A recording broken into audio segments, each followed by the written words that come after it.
Welcome and thank you all for coming for this new edition, if I may call it, on Conversations on Europe that we've been jointly co-organizing with the Heinrich Böll Foundation since 2014. And Conversations on Europe is a series of lectures and seminars dedicated to the issues regarding the European Union and European space in general. And today I have a privilege to introduce our today's guest, Professor Michael Zürn, and I apologize, I'm not a Germanophone, so thank you. Thank you very much. So, Professor Zürn is Director of the Research Unit Transnational Conflict and International Institutions at the Social Science Research Center Berlin, and if I got it right, also Director of the Unit for Global Governance, right? And we'll be talking about topic the struggle over borders, the political sociology of cosmopolitanism and communitarianism. Professor Zürn also gave a lecture yesterday at the Faculty of Political Sciences, an institution which joined us in organizing these events of Conversations on Europe together with the Center for German Studies. And today we'll have a seminar for those of you who are not familiar with this concept. Our guest will give an introductory lecture, and then we have our different set of guests who will comment on the lecture, who will then present their own ideas, associations, questions, etc. And here we have with us from the Faculty of Political Sciences, Jovica Pavlović. Unfortunately, Biljana Đorđević is not here with us, also from the Faculty of Political Science. She's not able to come. Marta Stojić Mitrović from the Institute of Ethnography, Serbian Academy of Sciences and Arts, and our very own from our Institute for Philosophy and Social Theory, our colleagues, Adriana Zaharijević, Irena Fiket, and Michal Sladeček. So without further ado, the floor is yours, please. And thank you for coming. And thank you very much for this very kind introduction. I look forward to the debate, and therefore I'll try to keep the presentation short. I mean, what would be ideal in your... Between 20 minutes and half an hour. Okay, so that's fine, that's perfect.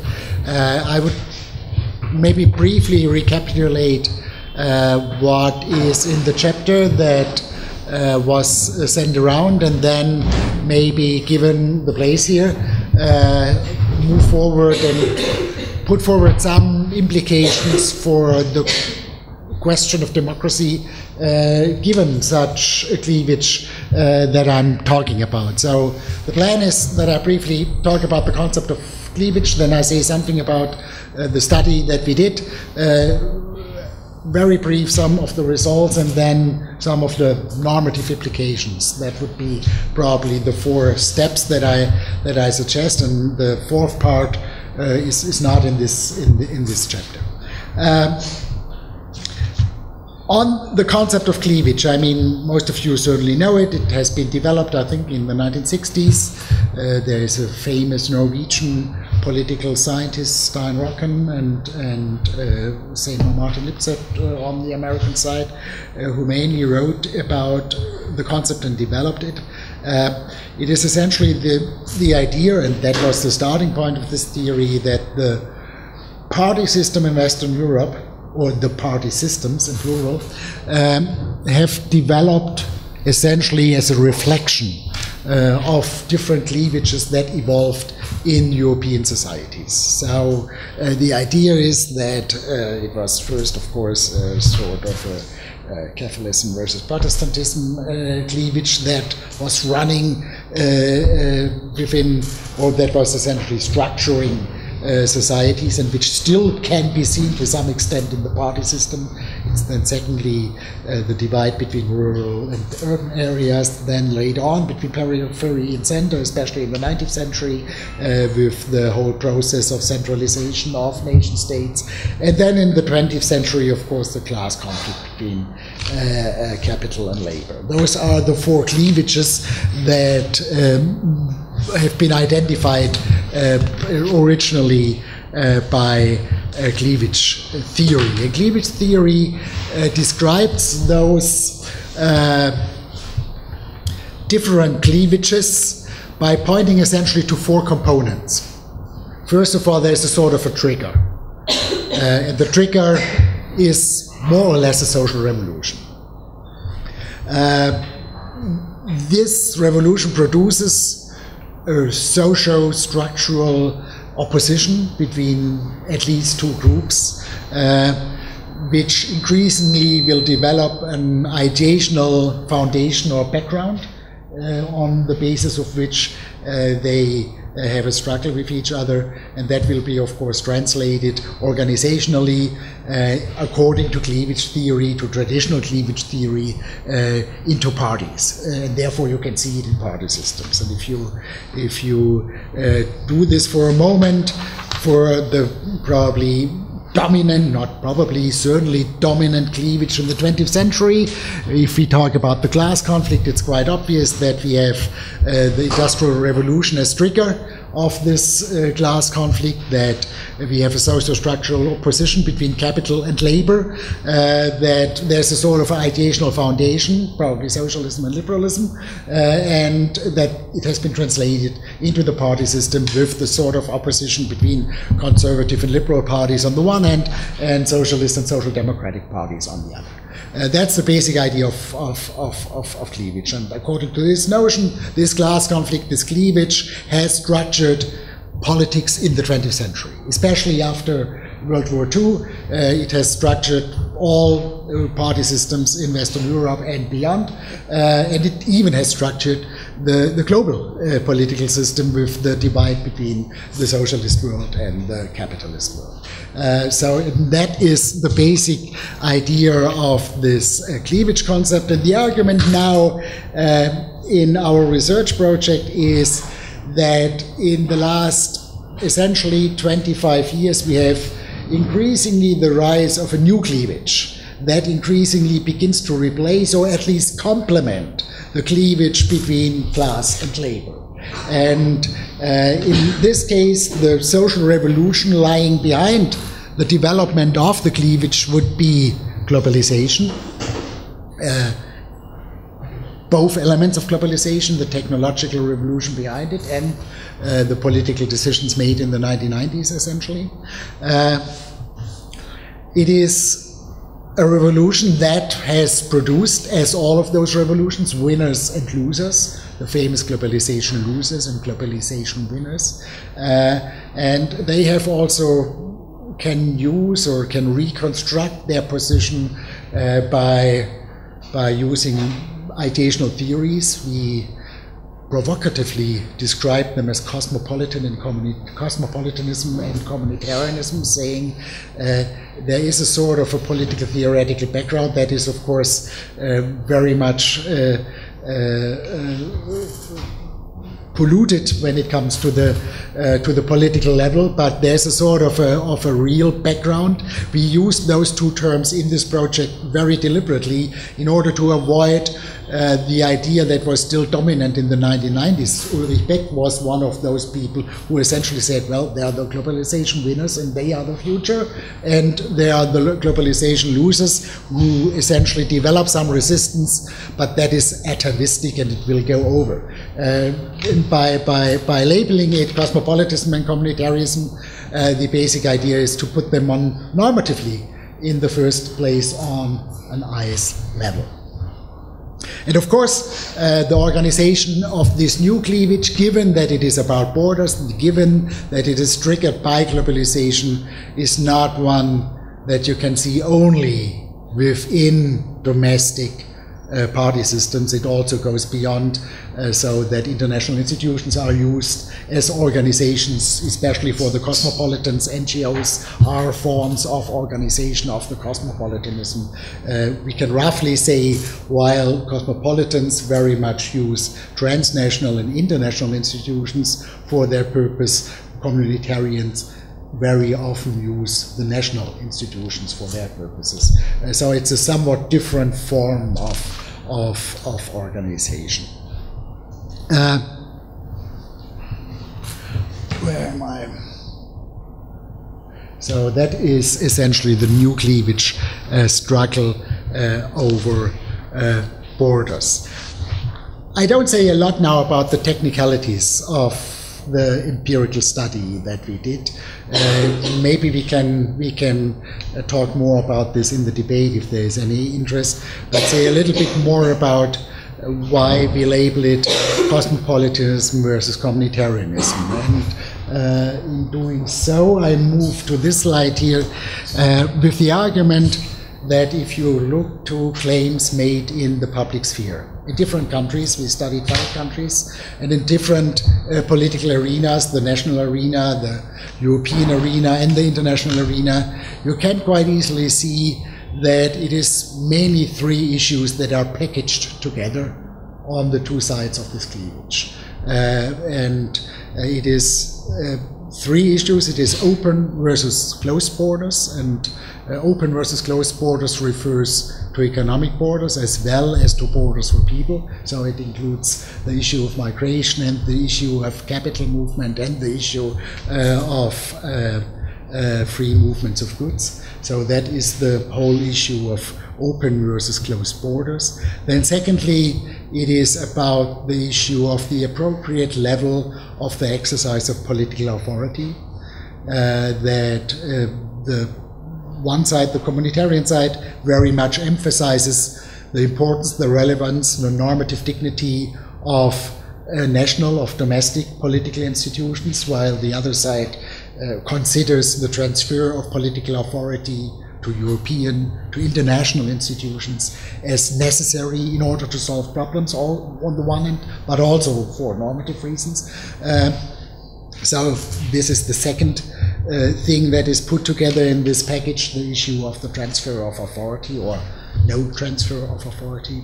And the third one, and there of course the term communitarianism becomes somewhat problematic, we are aware of that, saying that the cosmopolitan side is very much in favor of individual rights and essentially also in favor of minority rights, which communitarians are as well, while this political ideology of communitarianism, not the normative theory, the political ideology of communitarianism is very much emphasizing the republican element of democracy, the majority, the idea that it should be the majority will which is decisive and not some individual rights as prescribed by more liberal understandings of democracy. Of course, in the real world, things are more complicated, and there are not only pure cosmopolitans and pure communitarians in the world. One may essentially, if we combine the closed and open borders with the supranational and the state level, we may consider communitarianism as closed borders and state level as an ideal type, and cosmopolitanism as an ideal type with, on the supranational level, with open borders. But there are, of course, subtypes like regionalism and liberal nationalism also existent. But nevertheless, the basic point is, overall, we see a rise of a new cleavage. We see that this cleavage packages exactly those 3 positions together. So the same actors take the same position on all of those 3 issues in almost all of those countries in all political arenas. And we can also see that the relative importance of this cleavage has grown in the last decade significantly.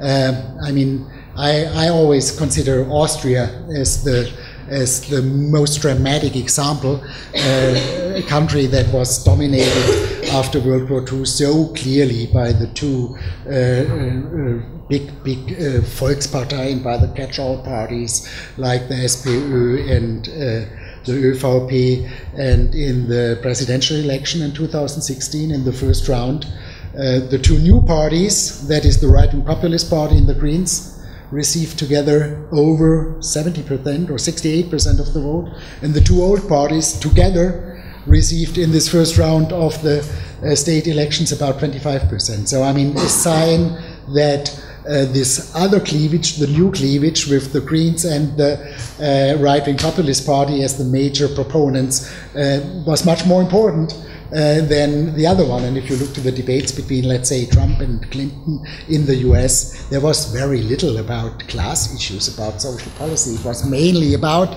those issues that I mentioned as the decisive ones for the new cleavage. So especially in 2016, we saw probably the first time a sort of a dominance of the new cleavage, dominance in the sense that it became more important for daily politics than the old class cleavage. One question, of course, is what are the socio-structural variables that explain on which side people are in this cleavage? And there we can talk, of course, about distributional issues, about economic inequality, and here income we took essentially as our major variable.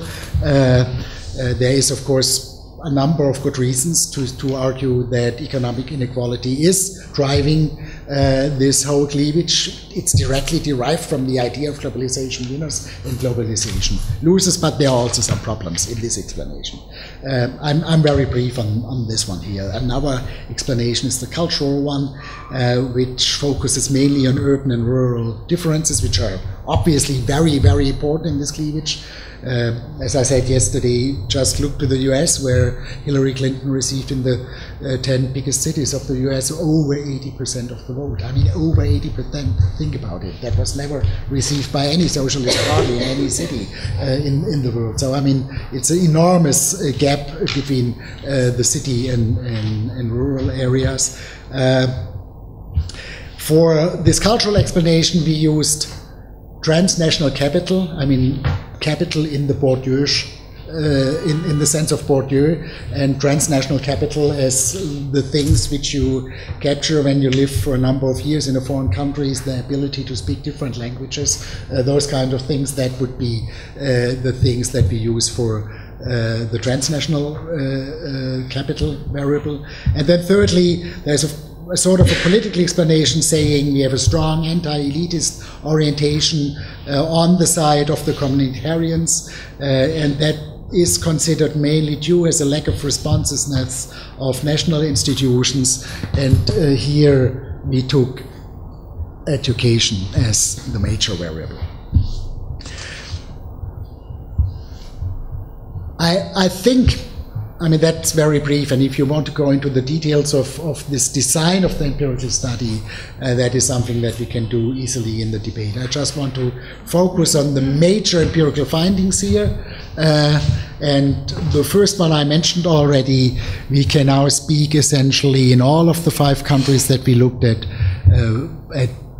about a 2-dimensional political space. It's not anymore a 1-dimensional political space where we can distinguish leftist and rightist parties. It is a 2-dimensional place, and the 2-dimensional space, and that means that the other dimension is as important as the left-right one, and therefore it may be also not appropriate to speak necessarily about right-wing populism and left-wing populism, because that still implies to some extent that right versus left is the most important thing. It's probably better to use other terms here. So the first finding essentially is we have this new cleavage in a very strong way, and it is essentially about those 3 elements which factor into each other very, very strongly. The new cleavage, as I mentioned, can be captured by, let's put it this way, ideational packages, political ideologies of cosmopolitanism and communitarianism, defined through these 3 issues that I mentioned early on. I also mentioned, thirdly, the finding that we clearly can see cosmopolitanism organizes transnationally. There's an absolute dominance of cosmopolitan attitudes within the European Parliament, within all of the international institutions, a clear 80–90% majority of cosmopolitan claims within international institutions, which is much lower in national parliaments, for example. So in that sense, cosmopolitanism organizes transnationally and then gets into domestic political decision-making processes, while communitarianism almost exclusively organizes nationally. And of the indicators that we used essentially in order to understand what drives this whole cleavage, the education variable is obviously the most important. The second one is transnational capital, and income only comes third. I mean, there is a positive correlation between low income and communitarianism and high income and cosmopolitanism, but it's lower than in the case of transnational capital and in the case of education, with the better educated being on the cosmopolitan side, and with those with more transnational capital also being on the cosmopolitan side. So that is the summary of what has been distributed in terms of the paper. Let me say now 5 minutes or 10 minutes at most about one of the normative implications, and that is, if we have this kind of cleavage, it's obviously a completely new cleavage, because it is a cleavage about borders. And if it is about borders, it is about the borders of political communities, and therefore a sort of a democratic resolution within a given community, within an uncontested community, as we have seen it for the class conflict, is actually not available. Because it is very much about what constitutes a political community, and what is the decisive political community, for which kind of people to have other people responsibility. And if that is the open question, then democracy itself becomes a very significant problem. My colleague and dear friend Klaus Offe once had this very beautiful formulation: there's one thing which is always undemocratic, and that is the decision about the borders of the community which wants to organize itself democratically. That's always an undemocratic decision. And in that sense, if the borders of the community, if we have a struggle about borders, then the whole concept of democracy becomes, in a sense, problematic. And I just want to highlight the problematic of this concept of democracy given such a cleavage from the two perspectives of cosmopolitanism and communitarianism. And I move here first to the normative side of communitarianism, and I don't say anything new for you about this. Of course, cosmopolitan is very much based on individualism, on the whole idea of generality, that the same rules should apply to all, and on universalism. It believes in open borders, and it also thinks about global justice in the sense that there's the basic assumption that there is even a responsibility for the well-being of human beings outside of national borders. In that sense, national borders are considered as important but historically contingent. And what we actually need would be an empowerment and democratization of supranational institutions. And there are, of course, many different variations, from the most ideational ones about the world state and stuff like that, to more sophisticated ones and more culturally sensitive forms of cosmopolitanism. This whole notion about democracy, which is driven by the belief that what is actually needed in order to rescue democracy is the democratization of international and supranational institutions, is based on two empirical beliefs. First, that globalization has to a significant extent undermined national democracy anyway, because the room for decisions that can be made in the national context shrinks. And secondly, and I think normatively even more important, this basic idea that the externalities in an age of globalization, for technological and for political reasons, are so enormous that the whole basic democratic idea that all those who are affected by a political decision should have a say in this political decision cannot be organized anymore within the nation state.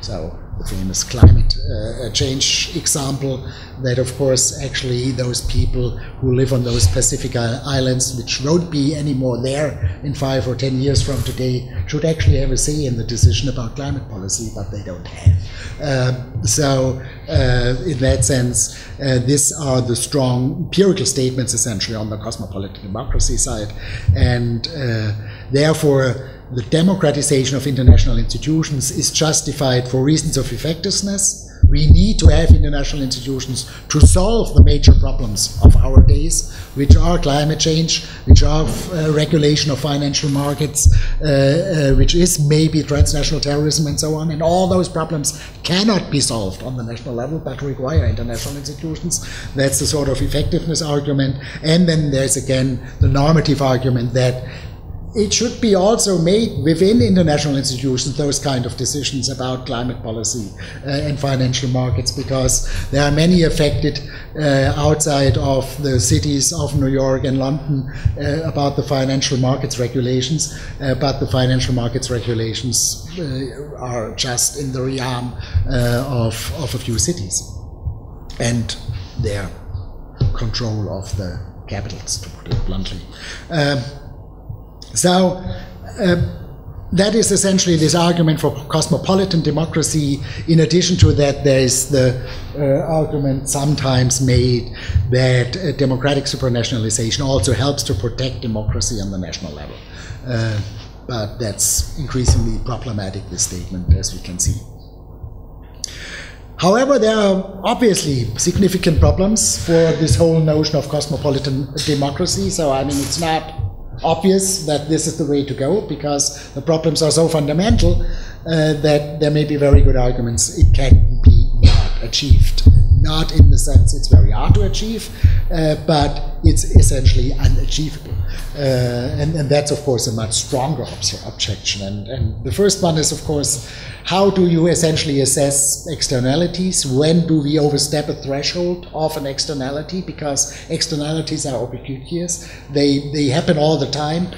How can we essentially assess thresholds when we allow foreigners to have a say in the decision making? When is something an international decision and a national decision? Obviously a very, very complicated and difficult question, and if you need to translate this into decision making processes, it becomes very problematic. Obviously, I would say all the people living in the Middle East should have at least a vote of 10 or 15% of the Americans in the American election. But is this something that can be achieved? And if the people in the Middle East would get 10% of that vote, how many would the people in Europe get? So, I mean, it's obviously an extremely complicated question. It raises the threshold issue, and it raises the question, how can different degrees of effectiveness be taken into account without creating such a complicated system that cannot be understood by anyone? And then, of course, there's there's also the feasibility issue, the question, how do we convince the leaders of essentially all national governments, but especially the leaders of, let's say, China, the US, Russia, the most powerful states, which obviously would have enormous problems in giving away this sort of authority, and then, in a second step, democratize it. But I think it does not follow necessarily that communitarian democracy and renationalization is necessarily the better answer. We also run into very fundamental problems in this sort of conception. I mean, briefly to the normative background of communitarian democracy, it very much emphasizes the importance of community and considers essentially a sense of community and a sense of identity as something which needs to be there before we can think about distributional justice and even democracy. So most communitarian theorists would essentially argue you need to have a community before you can have free distribution. Without community, with a strong sense of community, there can be no distribution, there can be no justice. Therefore, a strong skepticism against supranationalism. Again, we see different variants, of course. We see the ugly variant, which is very much dominant now, which is very much focusing on ethnic understandings of nationalism, which emphasizes very strongly the nationalist card and plays it out dirtly. And there's, of course, also a more civic notion of communitarian democracy as sort of normative. Background. The whole point here is that it is mainly, or democracy needs to be organized in the nation state, otherwise it does not work, and majority rule is very important. Again, and that would be my final statements, we see, of course, enormous problems, and I essentially mentioned those problems already when I pointed out the justifications for cosmopolitan democracy. I mean, even if we look at the noble version, it looks to some extent nostalgic. It does not take globalization into account. It does not take into account that probably the real problems of our world are not the ones that can be solved by closing borders. I just saw this wonderful statistic that in the last year, in the last 12 months, we have in Germany every Sunday evening, I think, 45 minutes talk with one of the leading politicians of the 4 or 5 parties, and there was this little statistic just checking about the themes that they talked about, and it was, I think, 94% about migration and 6% about all the rest. But if you think, of course, technically for a moment, what are the real problems of our world, then probably it's not 94% migration and 6% the rest. So in that sense, it is nostalgic. It produces essentially debates about the kind of policies for which national communities can formulate effective policies, and it leaves out the real problems because everyone knows that they can be not solved from the national level. So I mean, it creates a sort of a permanent distortion of the political themes that we talk about. There's no developed sense of externalities. There is no developed sense in the communitarian thinking that those decisions made by a community may increase justice internally, but at the same time, by increasing justice internally, may also increase injustice externally. So there's just no sense of these externalities in communitarian theory. And of course, the relationship, I would say, I mean, I would consider myself mainly as a liberal cosmopolitan. The relationship between individual rights and community rights is not very clear, opening up essentially space for the nasty versions of communitarianism, which then essentially put the majority will very clearly above individual rights, which open up possibilities of tyranny of majority, and which in most of the cases of the right-wing authoritarian populists that we observe currently are highly exclusive and excluding many people who would actually belong to the community. So I'm trying to say here, when I talk about communitarian democracy, and that would be now my strong statement at the end, I don't think that the fact that communitarian thoughts in real-world political ideologies are currently mainly seen on the side of right-wing populists is no accident. It is to some extent built in the communitarian theory, because there's a strong emphasis on communities, which is normatively defensible. But in an age of globalization, it can only survive if you move from the noble to the nationalist version. That would be a sort of a final strong statement to say at least something, which will certainly produce contradictions here in our discussion. With this, I end. Thank you very much. Thank you.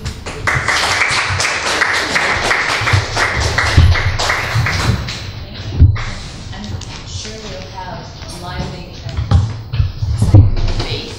Let's choose the position. First one is that we collect 2 by 2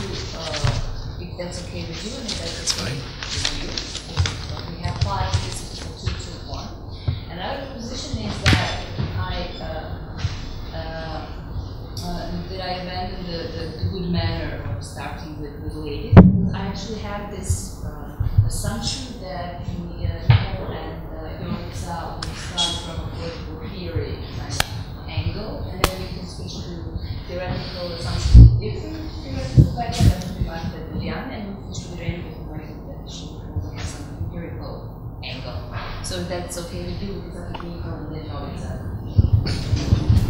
And then you have comments on that.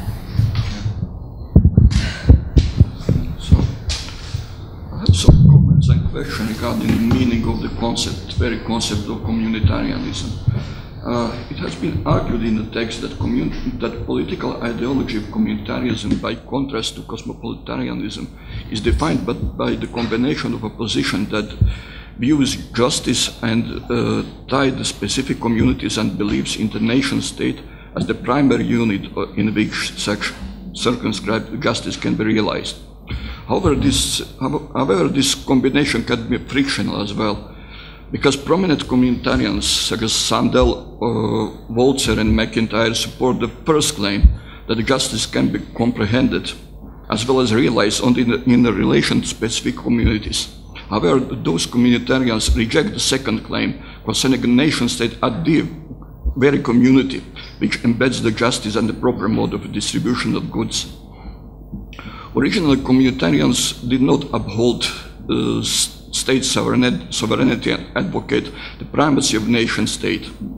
This means they are not statist. Moreover, some of them are explicitly, resolutely anti-statist.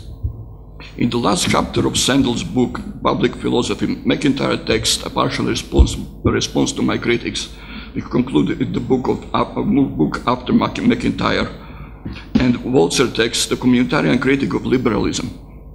The claim that a state should be constituted as ethically homogeneous unit has been rejected. Any attempt to form a state on ethical or national, ethnical or cultural homogeneity will result in suppression of pluralism on one hand and bureaucratic and ethical homogeneity and autocratic from governance on the other. Only sub-state, small-scale, local communities could form and maintain morally valuable ways of political life and interaction.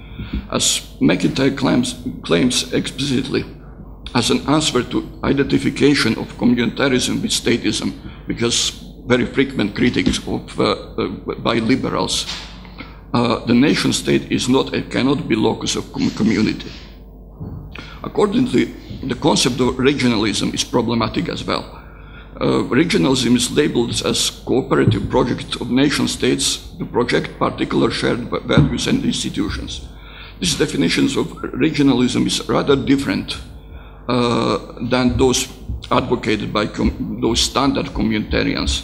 According to them, regions are decentralized units and as part of national states, which, within the scope of which the autonomy and fair distribution of goods are realizable, as well as democracy and participation. As far as I know, communitarians do not advocate regionalism as the integration of self-contained nations into international order.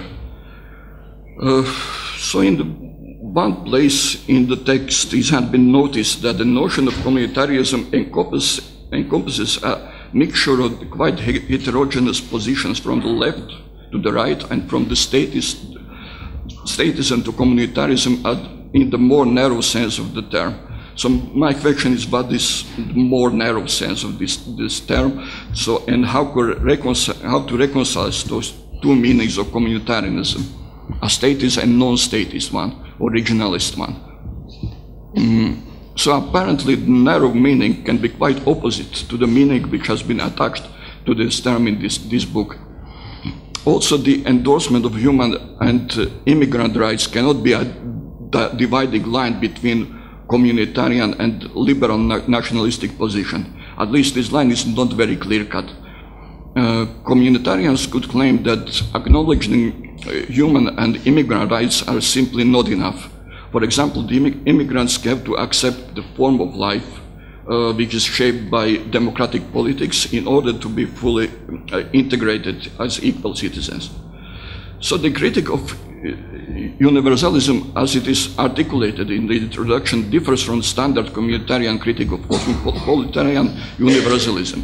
In the standard critique, universalism has been considered abstract, unrealistic, and as such analytically inadequate as an explanation of political phenomena, because its normative stance treats all regional, social, class, cultural, gender, and generational differences as inessential, sporadic, and potentially harmful or discriminatory. But the communitarian objection is not that the cosmopolitanism and universality are morally wrong, and as illiberal nationalists argued. The objection is that universal values and consequently cosmopolitan order based on those values cannot be applied to ethically divided world, or at least its application is over-demanding, almost impossible to achieve. So maybe statism will be more adequate term, or nationalism, that's this neutral sense, which is not ethnical, cultural, it's nor those liberal nationalism. So what is your opinion about that?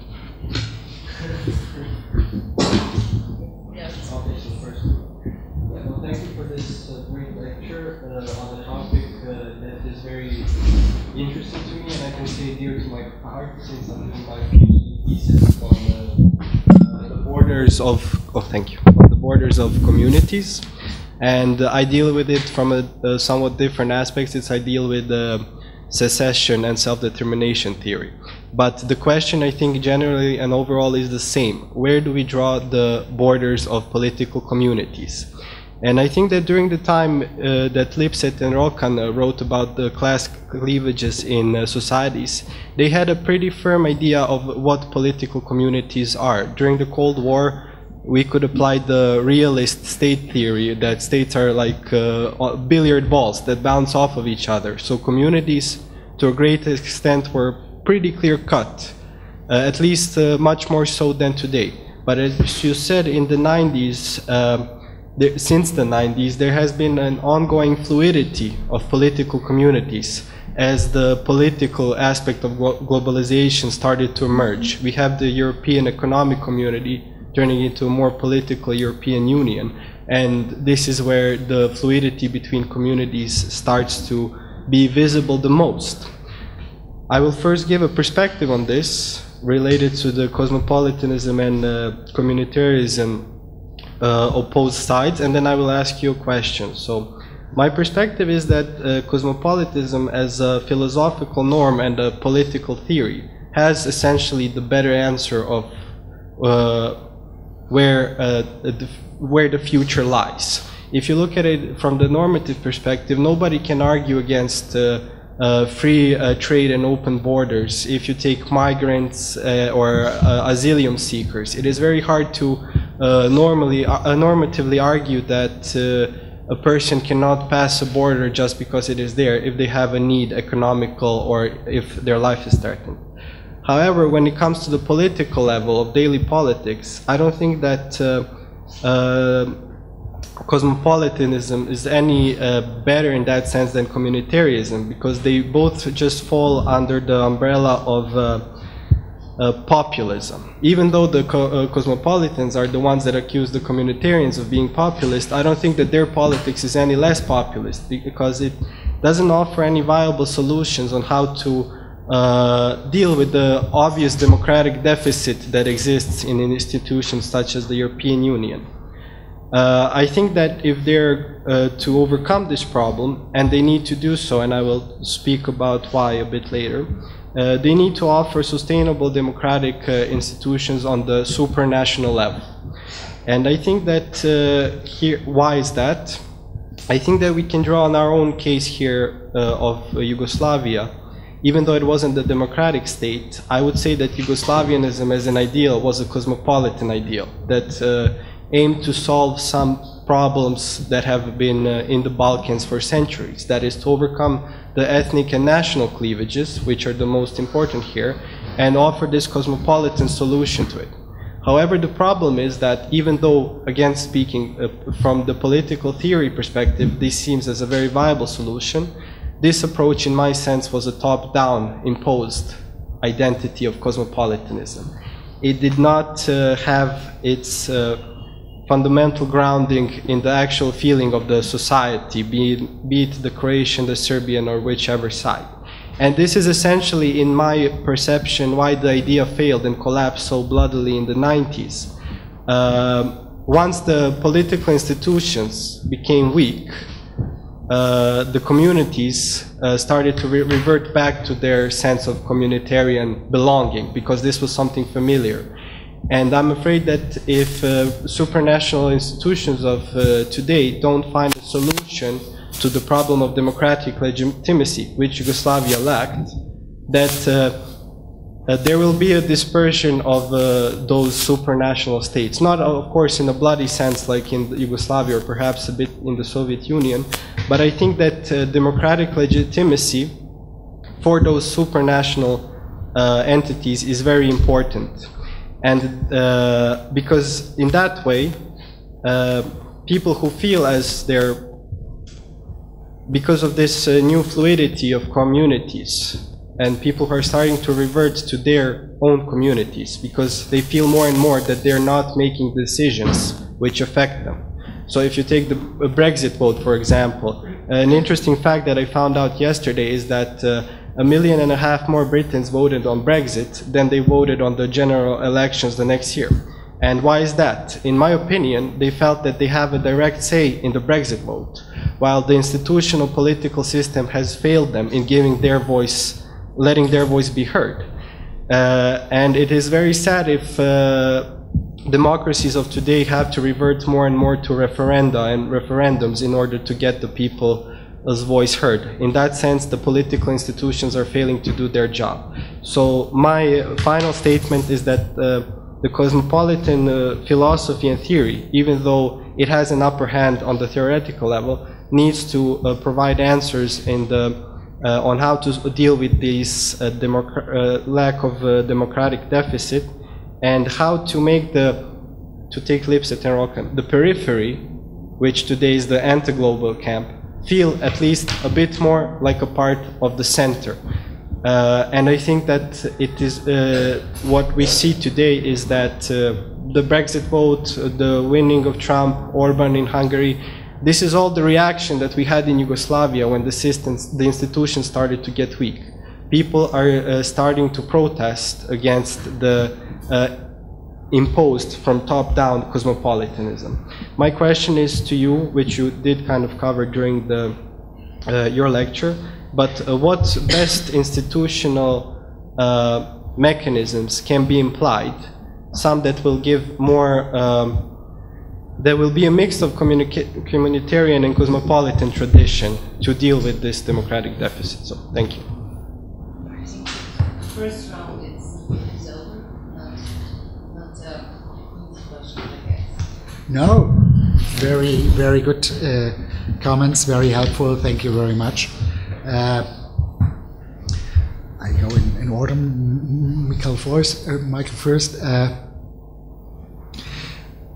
I mean, essentially, I agree with all of your presentations of the communitarian normative theory as you put it forward, including your question whether it would be then not better to use different terms like statism or nationalism. So there's no big difference in reading the literature. I just want to point out first, you are right, and you said this, and we say this as well. There's a huge variety in communitarian thinking, but the more decisive point here is, I think we are quite explicit that when we talk about the political ideology of cosmopolitanism and communitarianism, so when we talk about the political ideology, we talk about the ideology as it is used in public debates, not as it is used in normative theory.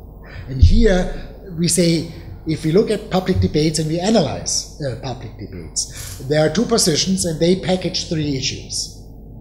And the two positions, I repeat now myself, are on the one hand open borders, international institutions, and individual rights, and on the other hand the argument is be very careful with borders, close borders, no transfer of political authority, and majoritarianism.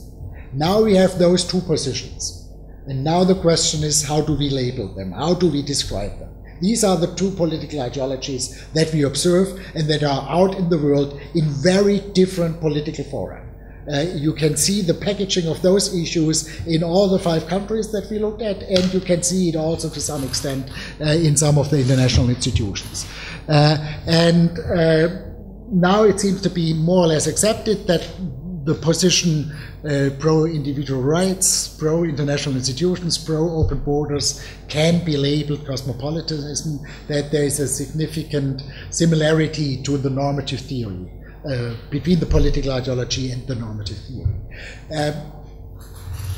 It was, in our thinking, very important to use a term that is not pejorative in the beginning to describe the second position, in order to make clear these are two positions which are there in the world and which both have a normative underpinning. I mean, you can share or you cannot share the normative underpinning, but the whole point is we did not want to describe the other one with a term like nationalism that, at least in the western part of Europe, is a very derogative term. And therefore we decided for this term communitarianism, because the arguments that are behind the need to close borders, Wolfgang Streeck, is of course you need to close borders in order to be able to hold up social justice and to hold up redistribution and to make democracy work. Otherwise democracy won't work. So in that sense, we said there is a similarity in the kind of reasoning, in the kind of justification. We are not saying, to be very clear and just to underline what you are saying, and I agree completely with that, we are not saying that Michael Walzer is a right-wing populist. That's not the idea at all behind the use of the term. It's the idea that I mean, about McIntyre, there can be a separate debate, but the point is, I mean, the position, this political ideology that packages those three positions together, draws to some extent on justifications which we know from communitarian theory. Therefore, we use the term and we try to avoid a pejorative term like statism and like nationalism. That was the reasoning behind it. But I mean, probably, if I would now just replace in the presentation the term communitarianism by the term statism or nationalism, the argument would not change very much. It would be only clear from the very beginning on which side I am. Because if you label one thing cosmopolitanism and the other thing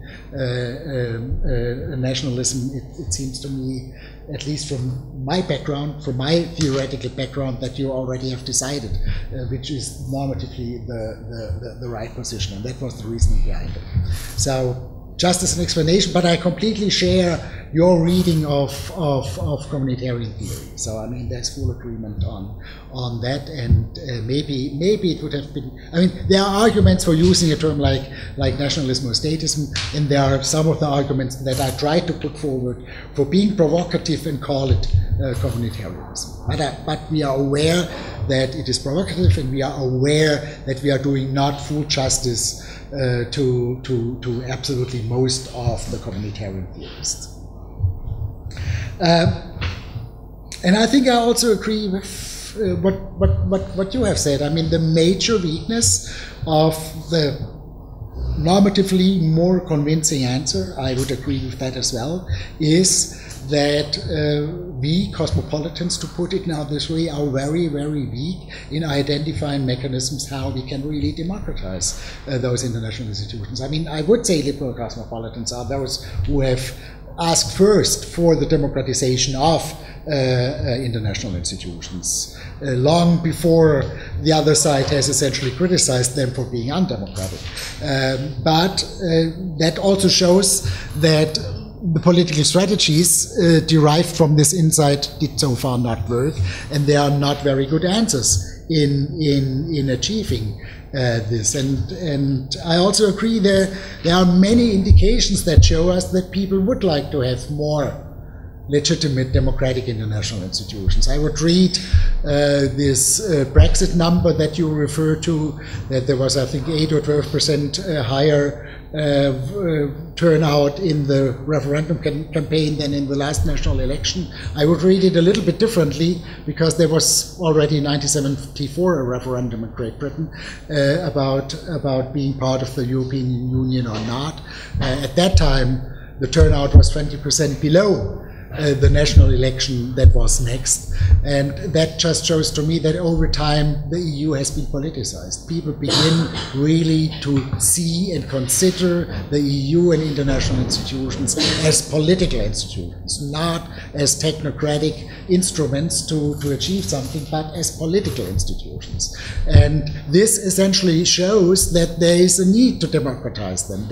Because they are considered as authorities, they are considered as political authorities, there is a need for them to be legitimated. And the technocratic narrative of legitimation obviously has been overdrawn, overstepped already by what they really do. I mean, if you implement an austerity policy like in Greece, you cannot justify this on technocratic grounds. It's a political decision, and you have to justify it on political grounds, and therefore the need for democratization and the need to strengthen a democratic narrative of legitimation becomes much more important. So I fully agree on that, and I fully agree that this is the major problem of the cosmopolitan position. One point maybe to the Yugoslavian case. I mean, you said the experiment could have been successful if it would have been a more democratic state or a democratic state.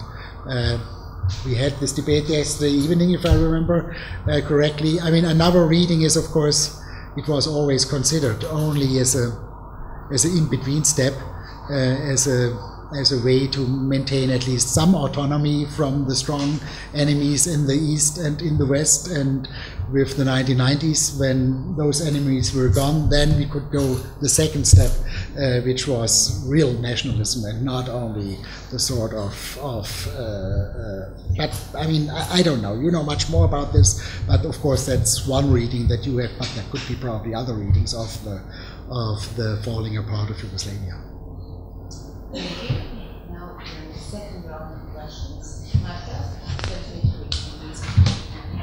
Thank you much for sharing your insights with us and your comments. I'm coming from another angle because I'm an anthropologist doing research with people who are affected by borders and with border mechanisms, actually. So first question, if you ask who is actually conducting the border control, are those nations and national institutions, international institutions? The question, the answer to this question is that we are coming into one really chaotic sphere.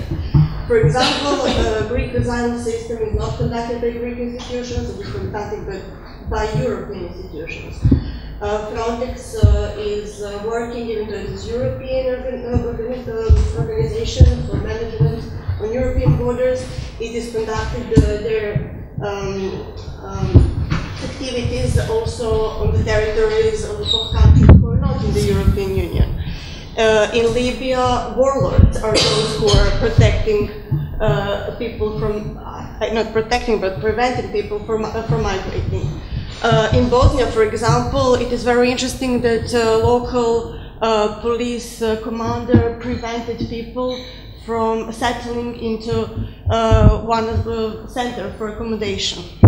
So in practice, we really have a chaotic situation.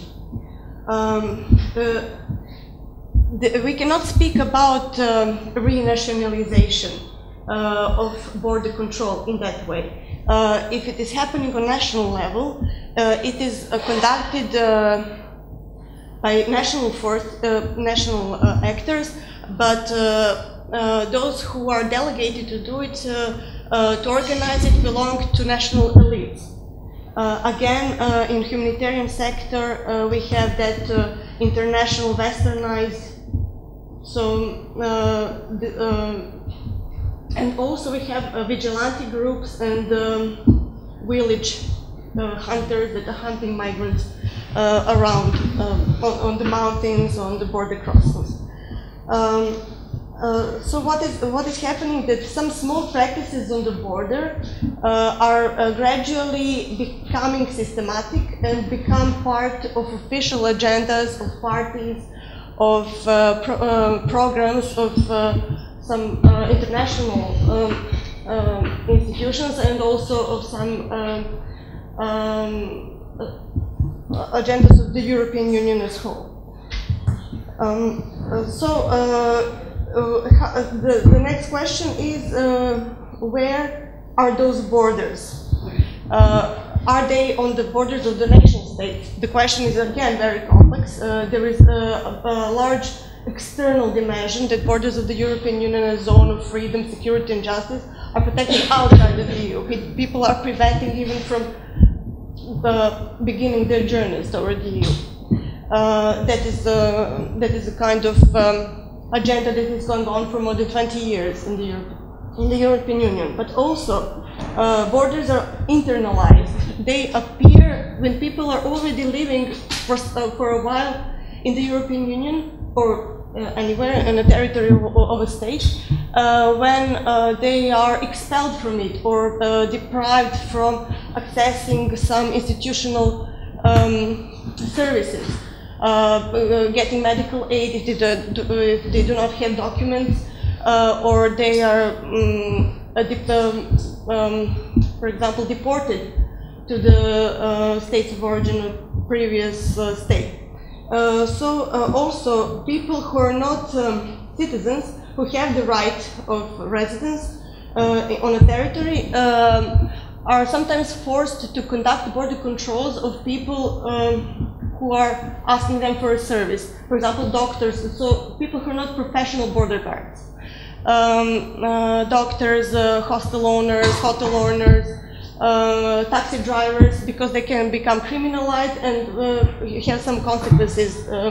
Either go to jail or have to pay some fines.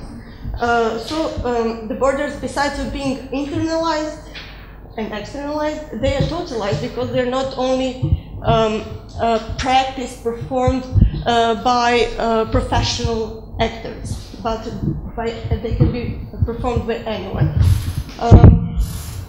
Also, we can see how, look at the situation of violence on the borders as a kind of performance.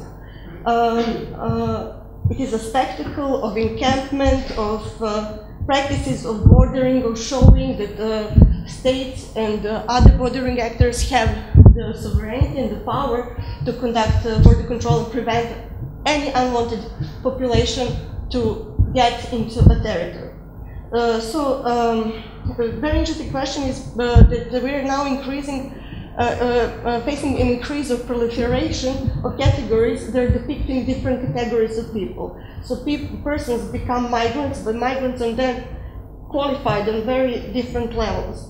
And some have the ability to access territories and some do not. As we could read in the text that we have been given, that division of communities, of people, is very politically productive. It can become transformed into political issue and then put into official agendas of political parties. So this is what is happening now. Who are the deserving and undeserving migrants, for example.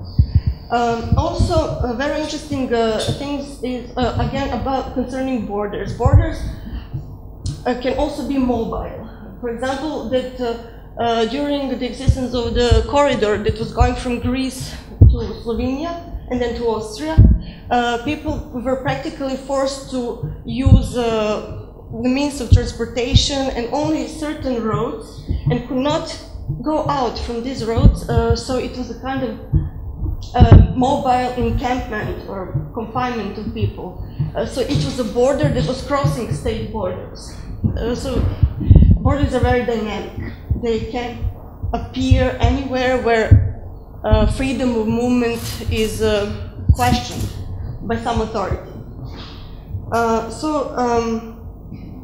Also, now, what besides the border, besides the spectacle of violence that we are protecting borders physically, we also have a spectacle of humanitarianism, that people are harbored on some islands on which are encamped by humanitarian regime that is also international, but also relying a lot on local structures, on local political leaders and entrepreneurs.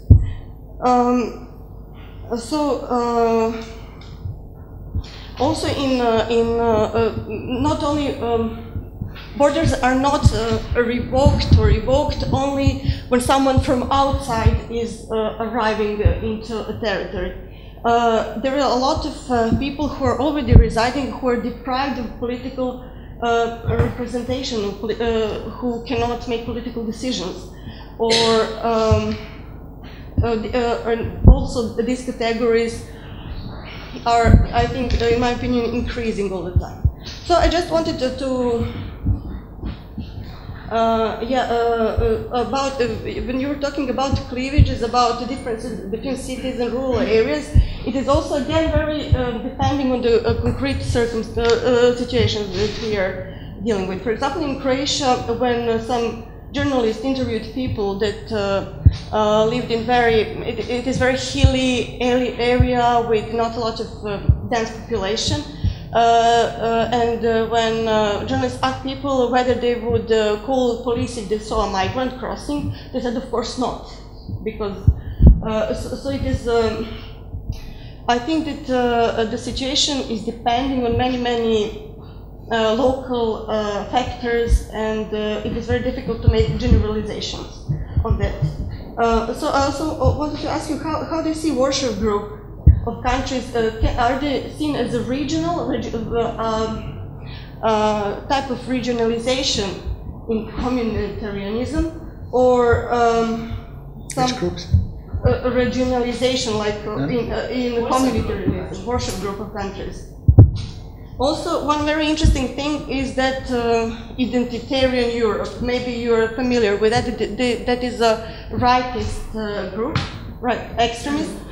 And they're having rallies in different countries. But for example, if the rallies are made in Bulgaria, Serbian skinheads do not go there, but skinheads from Germany do. So it is a kind again of some cosmopolitan, international, yeah. So again, I'm not a theoretician at all. I just talk with people who are not in the position of power and making political decisions. I would like to ask about the concept of multitudes, to avoid the question of having a bounded group of voters to influence political decisions.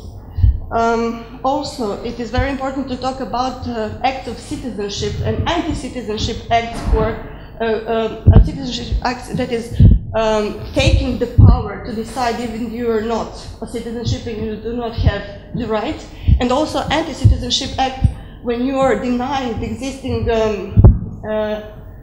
divisions that are forcing you to accept your position in the world. So these are maybe the questions with which I will finish. Thanks very much. Adriana Zaharijević. Thank you. And now something completely different. As all my colleagues also presented themselves, first I apologize because of this voice is completely broken, but I hope you will understand me at least a little bit. I'm a political philosopher and I don't know, maybe a gender theorist, and I will be rather brief. My first question will reflect my political philosophy background, and the other, which is going to be really brief, is going to be about gender and race. I'm really a reader of the text now. I'm not referring to the lecture. So my first comment refers to the cleavage between capital and labor, as it is articulated in the very beginning of the text. The fact that it is there in the first paragraph of the introduction says two things. That it's used as a stipulation and that it has to be reductive and unelaborated.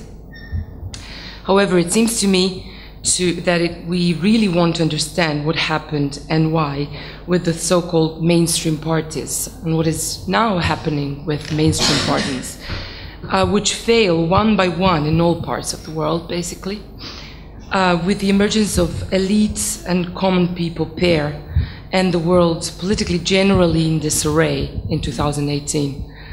We need to be, I think, more cautious with these kinds of stipulations. So I'm referring here particularly to the line that says that the right defended free market and the minimal state intervention, while the left stood for a strong state and political protection. So if we invoke 19th century, as you also briefly do, things seem more complex than that. The right is here obviously the liberals, while the left is the socialists in this, the way it is formulated in this part. However, this cleavage fits more to the, someone mentioned, the bloc division, the Cold War division of the world in the 20th century than to the political landscape of the nation state in the late 19th and at the beginning of the 20th century, before the left parties managed to get to the national parliaments. At that time, left/right division was basically less applicable. There were liberals who indeed defended a free market and minimal state, but their prime rivals who indeed defended a strong state and protectionism were not labor but conservatives. The argument that globalization produced new conflict formation other than capital versus labor, and that these formations can be seen as a struggle between communitarians and cosmopolitans, makes these reductive gestures even less clear. Even if this cleavage is much more in line with today's populist redefinitions of whatever that is, the common people and crooked elites, again, the actors are by no means new. Communitarians who defended border closures, cultural particularism, and national sovereignty were with us politically. And when I say with us, it's with us, the common people. From, I don't know, the beginning of the 19th century, maybe even in the 18th century. For example, the Tories in the UK, even if their proclaimed goal was not to protect the common people. On the other hand, if for different reasons and with different ideological background, those who advocated more porous and open borders, universal norms, and supranational authority were truly liberals proper, but in another way, and also socialist proper. And I would remind you of the declaration of the 1918 of the socialists of the Soviet Union, where some future universal norms were propelled, and also more open borders between the Soviets and also the supranational national authority. So my question is, what do we lose if we, for the sake of scientific clarity and cleaner and more polished solution, abandon the complexities of the, in this case, political movement or movement of the political?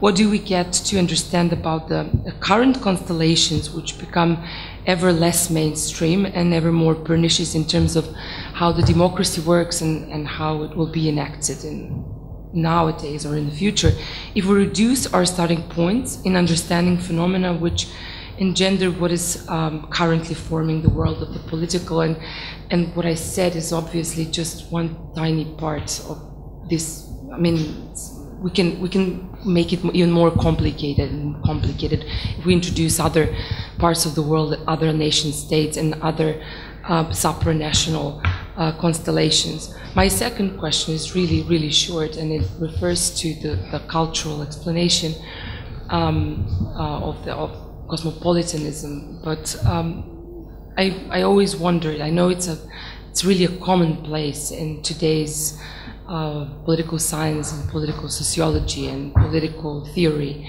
but I really wonder if you could explain to me how gender and race get to be explained under the same heading as international cuisine and international music. How we culturalize gender so much so that some people will become aching to understand I think I quote, they will be ready to master the intricacies of gender and race, because they will be open for different types of cuisine and world music, whereas the communitarians of sorts would not be so ready for a gender ideology. And now we have this large booming of anti-gender ideology all over the world. Thank you so much. Me again.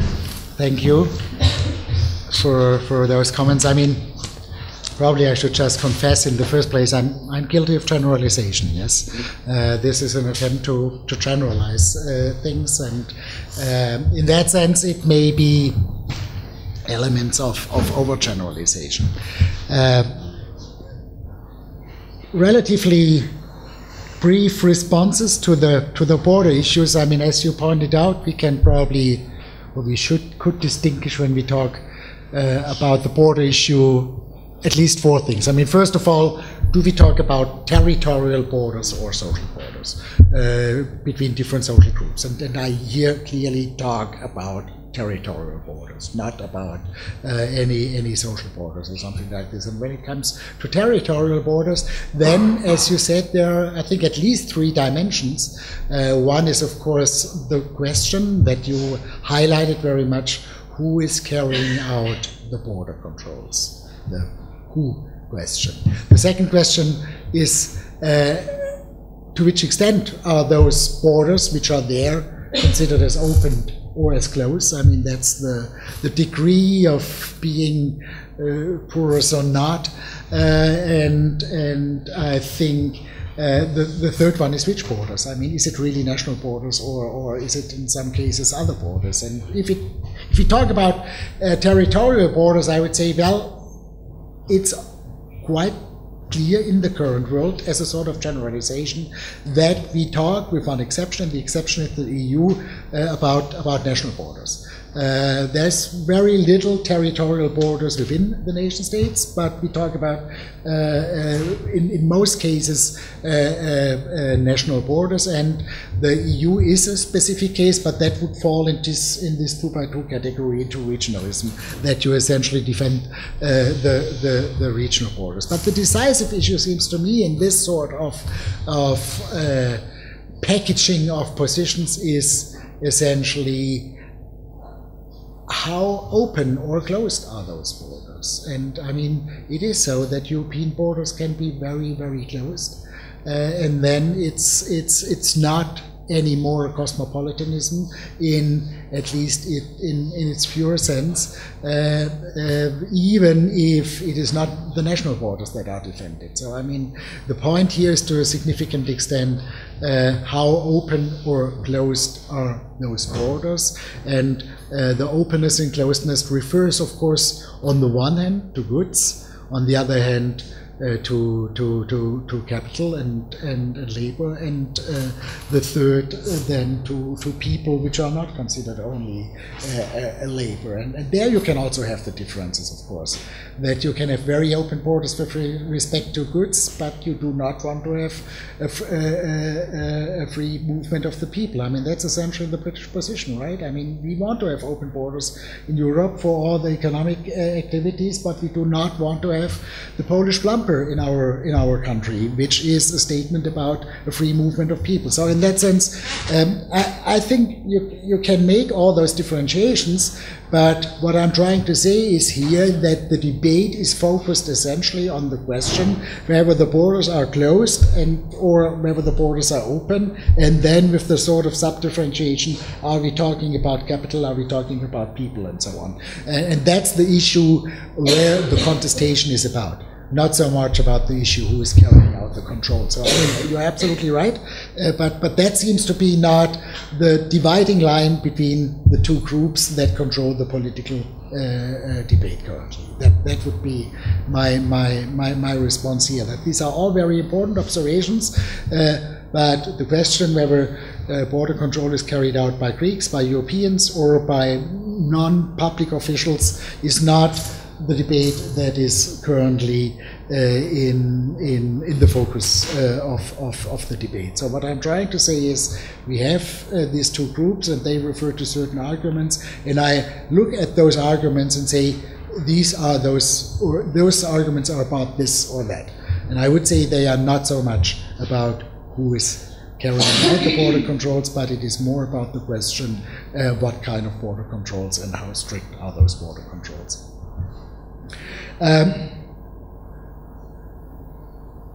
To the second one of your two questions, thank you very much also. I don't know, I think there's maybe a sort of a misunderstanding of indicators versus causal mechanisms. I mean, if I say we talk about this transnational capital, and it's not only about cuisine, it's essentially if you have experience living in a foreign country, it is not eating a pizza or something like this, it is whether you have lived in Italy. And that's sort of a difference already, but that's an indicator. And this indicator, did you live for some time in our country, produces certain causal mechanisms. And the causal mechanism in this case is that you essentially can use the openness of borders for your own purposes, that you can essentially can use the advantages of it, and therefore you are more in favor of those, as opposed to those people who consider now all those new opportunities as threats because they have to accustom to those. In that sense, the causal mechanism is not eating pizza or not. The question would, it rather serves as an indicator in order to point to a causal mechanism. Related to this is the question, how does this transnational capital relate to the question of gender and race, and here it seems to me that race and foreign people is very close, and for a number of reasons that can be theorized and where we can talk about, it's quite obvious that this cultural backlash, if we talk about a cultural backlash, is also a backlash of the old white man against LGBT, and that goes just, and that's the whole point. It's an empirical observation. It goes together with racism and with closing borders. Those who are against the minority and individual rights of LGBT people are those who are for closed borders, and it goes together as terms of indicators. So in that sense, we have the packaging of different political positions in one and the same group. And why they are packaged, that would be another question. But in this case, it seems to be pretty obvious, because there could be a very easy argument that since we have liberalism, the history of liberalism, the history of progress in liberalism is essentially struggles of reducing the privileges of white men, and on both counts, on the count of white and of the count of men. And in that sense, all of those moments in history when this struggle of reducing the privileges of white men was successful, we had afterwards a sort of a backlash movement that was struggling against these sort of losses of the privileges of old men. In that sense, I'm not that surprised that race, gender, and closed borders go together in this sort of backlash movement.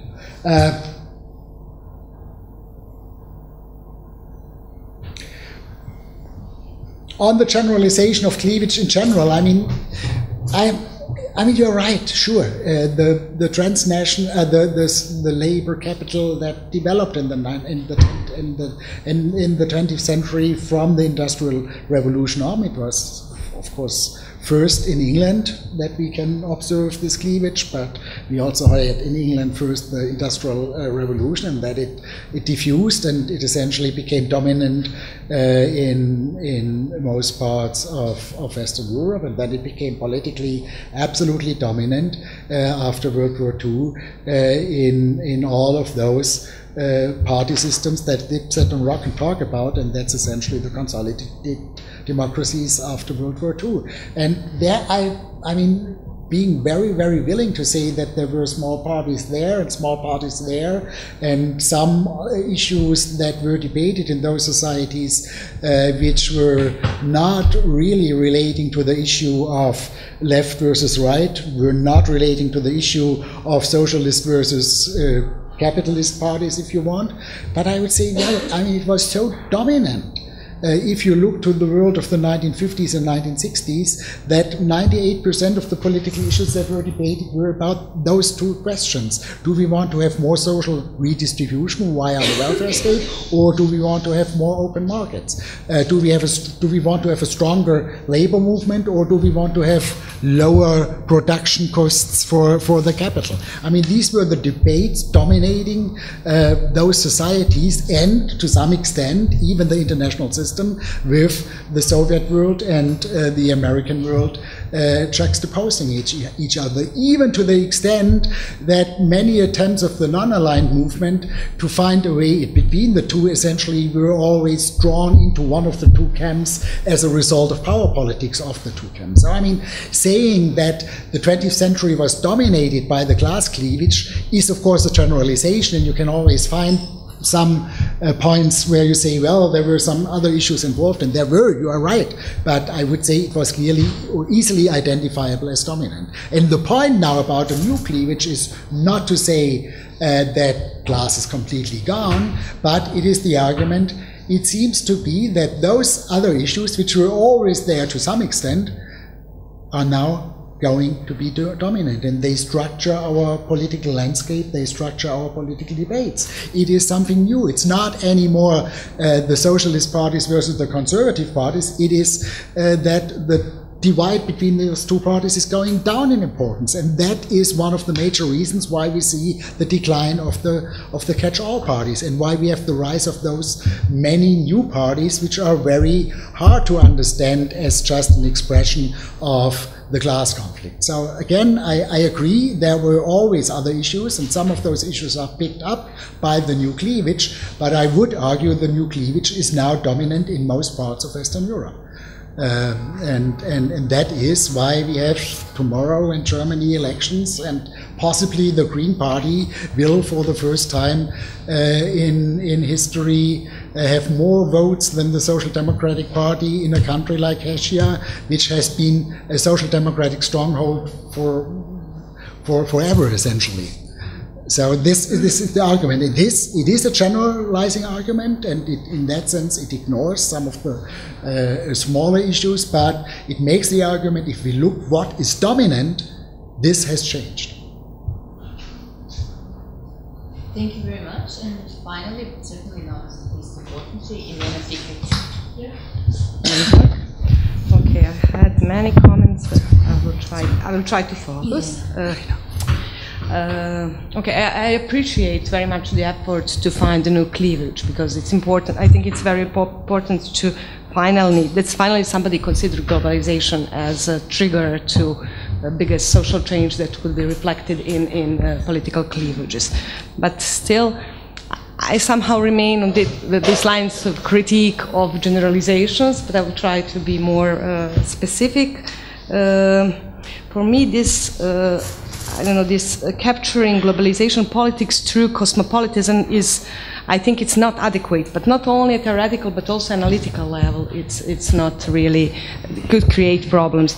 And why I acknowledge that you were clear at the beginning of your text by limiting the label, how you label cosmopolitanism. Then in the text you were referring to you were making some normative or making some normative consideration about the cosmopolitanism, not at least this one that Adriana also mentioned about cosmopolitan cultural taste. That is something apart, but that bothered me also a lot from where this is coming from, this description of cosmopolitan cultural taste and blah blah. However, my main argument is that I think that if you connect globalization to cosmopolitanism, that we need to consider at least two types of cosmopolitanism. One regarding the value dimension, and the other the politics that claim to pursue the goals of the cosmopolitanism. And And you also speak about the values, and when you speak about the elements of the cleavages. You said you're referring to Peter Mayer, and you're saying that also a particular set of values and identities belongs to this ideological coherent whole. And you quoted Communities of the Faith of David Hell that emphasized this idea that we have more common global problems we need to solve and obligation to other, so we belong to the communities of faith. But what is problematic for me is that the politics that takes into account the existence of the communities of faith can also take different roads. One is the one you operationalize in your research as supranational. You said you look at the open borders and supranational level of regulation for transactions across borders, but actually what I'm trying to say is that I believe we must distinguish between values and beliefs of obligations to others and belonging to the same global community. On the other hand, the politics that today is presenting itself as the politics that follow the cosmopolitan ideal. You also mentioned that when you were speaking about this globalized politics, or as you call it, cosmopolitan politics, you say that empowered states and supranational executives, non-majoritarian institutions with national political system, global business leader, experts and transnational and NGO professionals, by nation-bound elected parliaments and nationally organized interest groups in protest politics see their political influence declining. I strongly believe that cosmopolitan politics defined this way is not suitable for pursuing cosmopolitan goals. And this is why I believe you find the mass elite divide when that you mentioned. We have some pieces, we don't have enough empirical results presented here in this introductory chapter, but I believe that this is the origin of this mass elite divide is coming from this problem of operationalizing cosmopolitan as only the way today this politics is pursued. I just wanted to say, okay, I will go to the questions related to this. Did you, in your empirical part, did you explore values or only attitudes toward political options that you're defining? So did you actually follow what you said in this introduction? You only explore the political attitudes toward these policy options, or you also included the values? If you didn't include the values, then that is the problem with the values remain. Cosmopolitanism cannot be described only reducing it to the supranational level of regulation. And in the minds of the people, if you look at the results of the studies of identities that you also mentioned, that you have in your literature review, we know that, for example, local identity and connection, local identity to the city town is not negatively related to the supranational identity. So this problem with values on the other side and what could be expected from your results on the political attitudes toward political options remains. So I'm questioning, did you explore the values or only attitudes of your agent? And what did you find? And did you test this consistency between attitudes toward political options and values towards the cosmopolitan ideals in what we can be defined as cosmopolitan ideology? So did you find that we have actually two dimensions we need to distinguish between? This is. Thanks, Elena.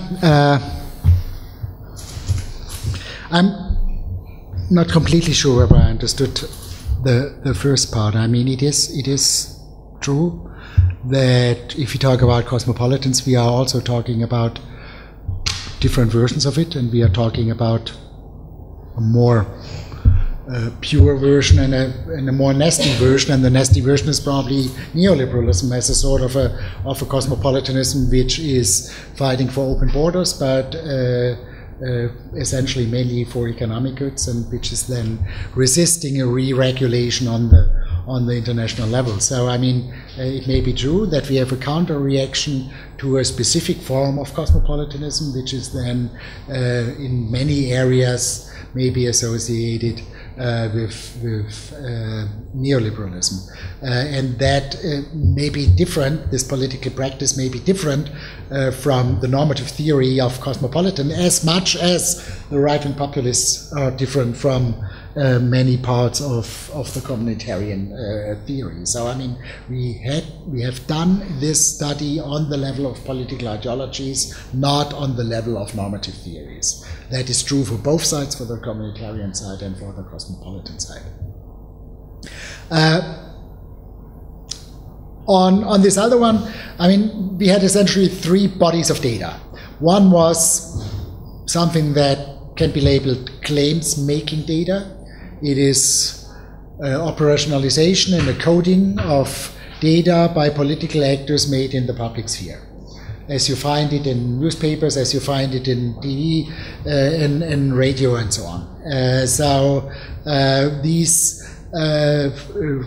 claim data is then operationalized according to different dimensions of the statements, and then we see to which extent they favor open borders or closed borders. They take positions, they make claims in favor of international institutions or against institutions. To some extent, behind these claims, it's very hard to make the distinction whether it is a political position or whether it is a justification of a political decision. I mean, both are claims, right? Position taking and the justification of a certain position. We try to separate it to some extent, but obviously in the public debate, justifications do not play a very strong role. So, I mean, it's I think 11% or something like this of the claims where we essentially can say, we talk about not positions, but justifications of positions. The other set of data was indeed purely attitudinal. That is elite survey. That is a survey with elites in different countries and transnational elites. And a third one then again falls in between the two categories. That is the systematic database that has been existing for a long time already at the WZB, the manifesto of 48 countries with all the party programs of the parties in those 48 countries. This is also a sort of a content analysis of the party programs, which is very much automated, but you also see, of course, here both positions and justifications of the positions. In that sense, there the differentiation is also very hard to make. But you mentioned you also explore the attitudes of mass public.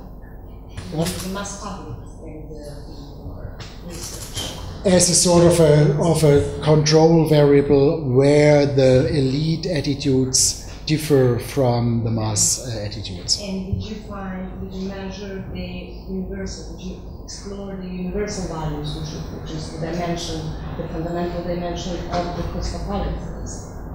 Did you check that if there are two dimensions, universal values and then attitudes towards supranational level of regulation for transaction across borders? Because I would expect that you can find, you claim at the end, when you conclusion of this chapter, you said that you find that mass public is communitarian, as in the way you define it. But if you measure only this dimension, supranational level of regulation, and you didn't mention the value side, then do you understand what I'm trying to say? Yeah, but what I'm trying to say is, if you take the position that I'm for a supranational institution, in some of the claims that you can see in public debates, and we identified the speakers and then ordered the speakers into different groups, for example, elites or not elites. And if you have now the statement in, let's say, a newspaper report, the minister president, someone tells that he's in favor of a supranational institution, that would be purely attitudinal, that is purely a position. But then very often, or sometimes, you have also a second sentence saying, because I believe in universal values. I'm just saying in the public debate, the second part of the justifications that you refer to is relatively rare, and therefore the majority of claims that were quoted are claims about positions, not about justifications. And that is fully so for the survey, of course, where you essentially have only attitudes and not the justification of certain attitudes. Because if you want to know what are the values behind certain positions, I think you need to enter the field of justifications. Otherwise, it seems to me very hard to identify the values or the beliefs behind certain positions. You need to look at the justifications, why certain people take certain positions. And those justifications tell you something about the deeper values and the beliefs. If you agree, because we have some time, sure. Should we open the floor maybe for just a couple of questions? If there is any questions from the audience, collect like 2 or 3 questions.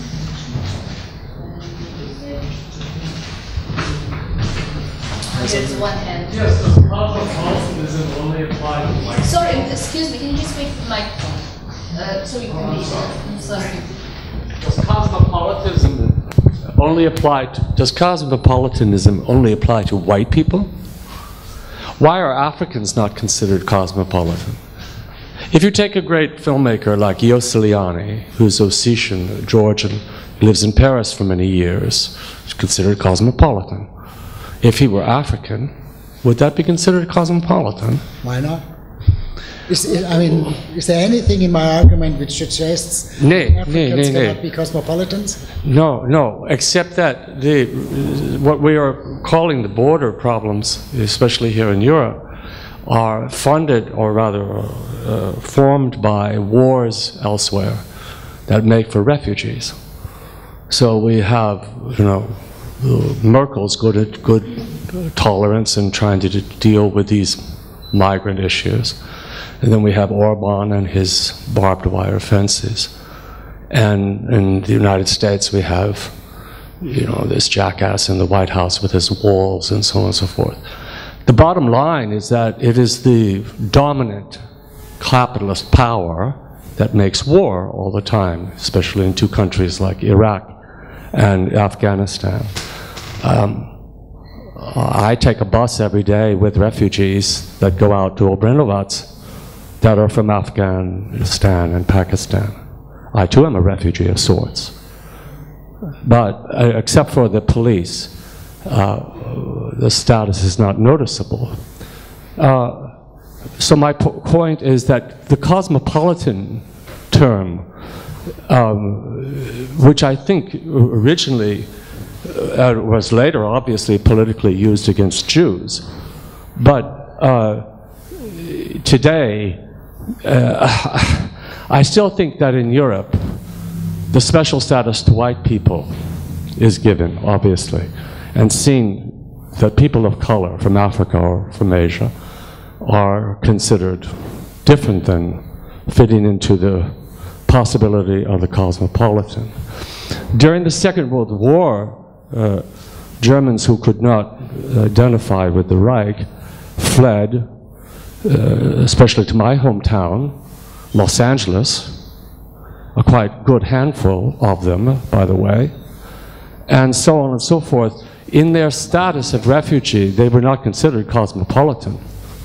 And probably Adorno would have some things to say about that. But my point is that when we are speaking about all of these justifications, I mean, we're really dealing with force right now. We saw that in the disgusting display of Hungary. They just kicked out Soros's university, by the way, yesterday. So my question once again, can cosmopolitanism really be applied to the present situation of refugees coming into, for want of a better word, white Europe? I would remind us that Serbia has an enormous amount of refugees and immigrants, and is famous for a country of emigration, of people emigrating and forced out. I teach young people here, And the first thing they say to me is, I want to get out of here. So is that cosmopolitanism as well? It seems that we are living in a kind of dystopian niche where we are just forced to do all these things. And we find or try to rationalize and justify them. And indeed, they are not justifiable. So does cosmopolitanism is that only apply to white people? Or would these poor refugees be considered of a cosmopolitan thing? Thank you. I will just lean on this question not only in matter of race, let's say, but also in matter of class. It's not just the white people, but for example, if I was an anthropologist from Serbia who moved to work to Sweden, for example, my position would be described as cosmopolitan, but if I moved there to take care of elderly people or children, my position there would be described as immigrant. So the question over there about, let's say, effect of race in our imagination of cosmopolitanism maybe also can be broadened to class perspective. Thank you.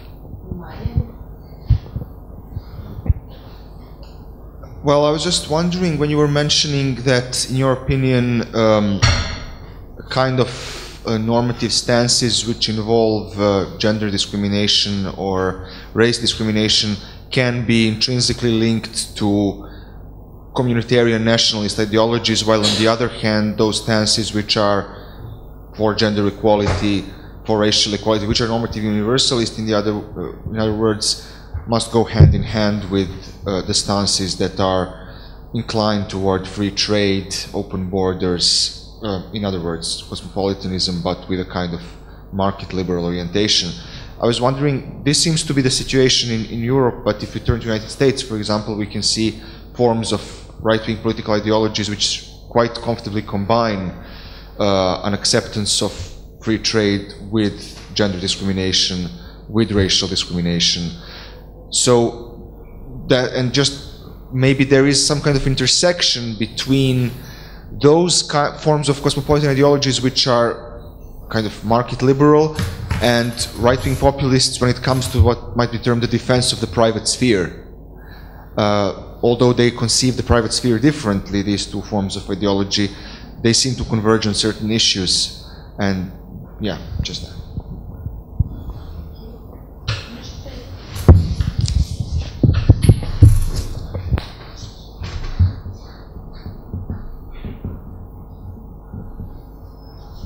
Oh, me? Ah, okay. To the first two questions. Let me just be clear. I mean, it is a definition of cosmopolitanism which puts together the belief of people who were looked at in Turkey, in Mexico, in Poland, in Germany, and the US. Those were the 5 countries that we studied, and who take certain political positions in those 5 countries, and in that and package them in a certain way together. And this package is, as I mentioned, I repeat myself now, open borders, being for the transfer of political authority and for individual rights. And this package goes together. There's a factor analysis that shows these are 3 positions that go so often together that it is not accidental. And if people take those 3 positions together, they are described as cosmopolitans. And in that sense, any people who have those 3 positions, whether they live in Africa, whether they live in Sweden, whether they are immigrants or not, whether they are black or white, whether they are women or men, can be cosmopolitans and communitarians, both at the same time. I'm not talking about a sort of a about an ascription of certain term that is going on in a society. I am saying people who take those 3 positions together are a cosmopolitan or are a communitarian. And in that sense, I don't care to put it very bluntly, whether someone is described by someone else as a cosmopolitan. I say in this study, cosmopolitans are those who take those political positions. And in that sense, it's completely universal. Every African can be a cosmopolitan, and every African can be a communitarian. To your point, I mean, yes, when I say those three positions go very often together, and it's more than accidental, the sort of combinedness. I'm not denying at all that there are different combinations in the real world. There are different combinations in the real world of those three positions, and there is the possibility that market liberalism goes together with racism. There's just no question about it, and we even talk about this position, that there is this dirty form of cosmopolitanism, which is a very rough form of neoliberalism that may go together with racism. But I'm just saying those positions exist, but in most of the cases we see that those three positions that I describe as package go together as package. And if you look now to the current administration of the United States, you see it to some extent. Those three things, including racism and including sexism, go together in the current administration. They are against open borders, they are against international institutions, they are very much emphasizing the majority will, they are racist, and they are sexist. So, I mean, and I'm just saying this is not accidental. That is what I'm saying. I'm not saying there is no other position which combines the three issues in one or the other way together. There are other positions, but these are the dominant positions, and this debate about the packaging of those issues is going to structure or is currently structuring the political debate in those 5 countries that I was talking about, and I'm convinced, that's now my belief, that's not an empirical study, this is true for some other countries as well. Thank you very much. There's no more question. I want to thank you, Irena Fiket, thank you for coming, and thank you all for participating, and a big thank you for Mr. and Paula from Heinrich Böll Foundation for keeping these conversations in Europe alive. Thank you all very much.